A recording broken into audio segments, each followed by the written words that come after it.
रक्षाबंधन से जुड़ी कहानियां। पहली, राजा बलि और मां लक्ष्मी की कहानी। रक्षाबंधन की शुरुआत सतयुग में हुई थी। राक्षसों का राजा बलि भगवान विष्णु का परम भक्त था। बलि ने तपस्या करने के बाद भगवान विष्णु से कहा कि वे उसके राज्य की रक्षा के लिए उसके राज्य में रहने आ जाएं। भगवान विष्णु बलि के राज्य की रक्षा के लिए अपनी सामान्य जगह को छोड़कर आ गए।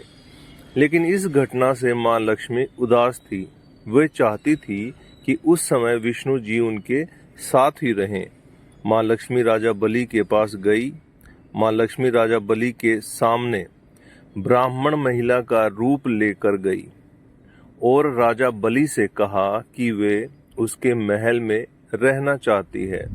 बलि ने उन्हें महल में रहने की आज्ञा दी। श्रवण पूर्णिमा के दिन मां लक्ष्मी ने बलि के हाथ में राखी बांधी, पर बलि समझ नहीं पाया कि यह ब्राह्मण महिला ने क्या किया। फिर मां लक्ष्मी ने बलि को बताया कि वे कौन है और यहाँ क्या कर रही हैं। लक्ष्मी माता ने जब बलि को छुआ तो भगवान विष्णु के लिए उनकी इच्छा और प्यार को देखते हुए बलि ने विष्णु जी को वैकुंठ जाने की अनुमति दे दी। उस घटना के बाद से एक रीत चली आ रही है जिसमें बहन श्रवण पूर्णिमा के दिन अपने भाई की कलाई पर राखी बांधती है।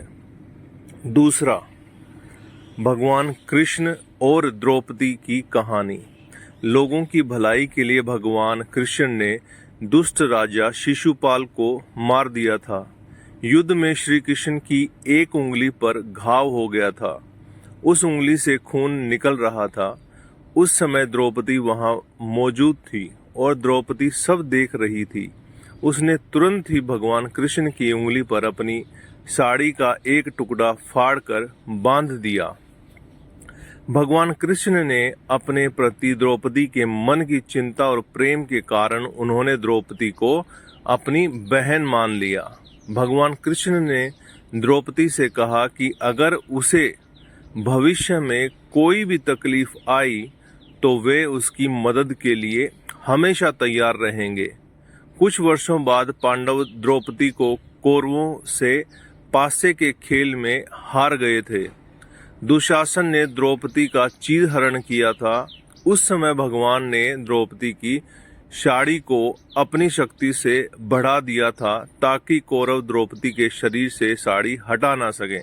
तो दोस्तों, ये आपको कैसा लगा नीचे कमेंट करके बताइएगा। चैनल पे नए हैं तो चैनल को सब्सक्राइब कीजिएगा।